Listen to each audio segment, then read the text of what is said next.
आज भारतीय जनता पार्टी के जिले के उपाध्यक्ष के युवा मोर्चे के उपाध्यक्ष अर्जुन चौरसिया का राजनीतिक रूप से हत्या कर दिया गया है। उनके परिवार का ये फरियाद है कि उनकी जघन्य हत्या हुई। कल ही तृणमूल सरकार के 1 साल हुआ है, उसके दूसरे ही दिन बंगाल में राजनीतिक हिंसा, राजनीतिक हत्या का परंपरा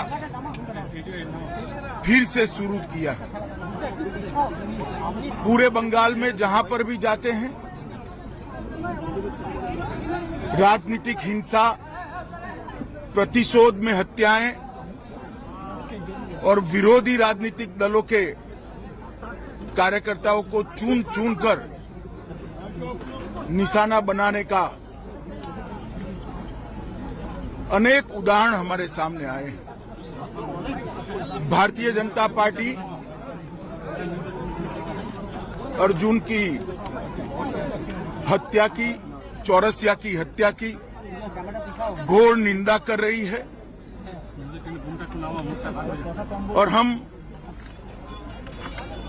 भारतीय जनता पार्टी के सभी लोग न्याय की अदालत के सामने जाकर जिन्होंने भी चौरसिया का हत्या किया है उनको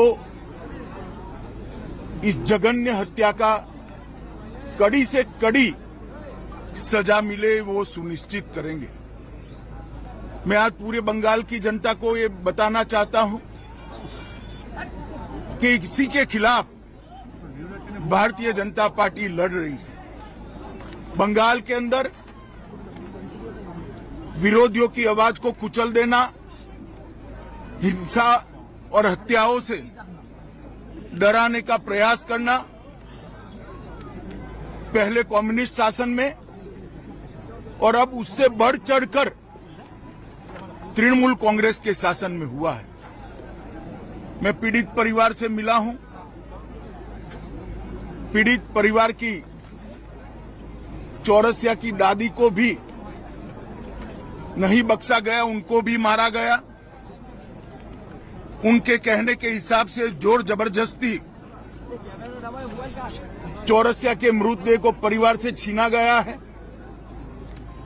भारतीय जनता पार्टी के कार्यकर्ता अदालत के सामने गए हैं कि इसका वीडियोग्राफी के साथ पैनल पोस्टमार्टम हो और इसकी जांच सीबीआई को सौंपनी चाहिए।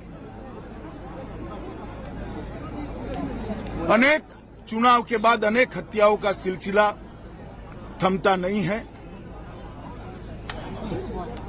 कल 1 साल समाप्त होने के बाद जैसे संदेश दे रहे हैं कि हम रुकने वाले नहीं।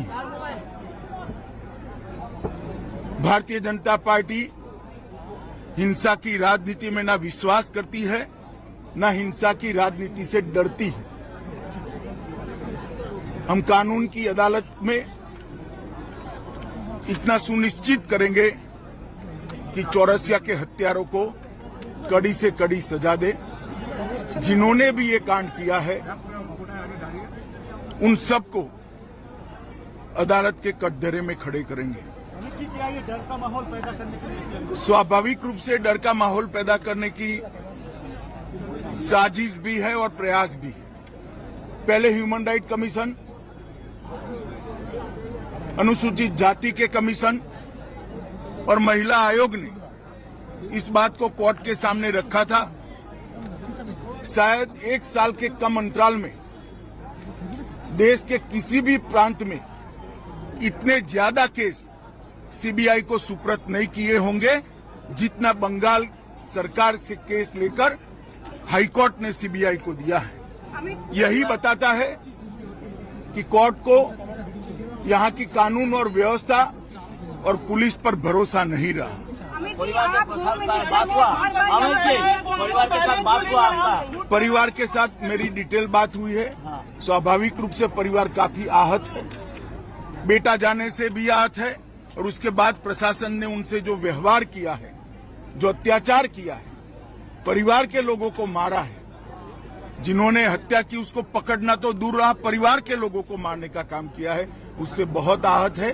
भारतीय जनता पार्टी चट्टान की तरह ये परिवार के साथ खड़ी है। मुख्यमंत्री के अमित साथ जी, बात लॉ एंड करेंगे। ऑर्डर को लेकर हमेशा सवाल उठता रहा है। आप होम मिनिस्टर को लगता है प्रेसिडेंट रूल जारी करनी चाहिए क्योंकि बीजेपी नहीं, का मांग रहा है। भारत सरकार का गृह मंत्रालय भी इस घटना का गंभीरता से संज्ञान लेता है, और आज ही गृह मंत्रालय ने वेस्ट बंगाल सरकार से रिपोर्ट तलब की है। धन्यवाद।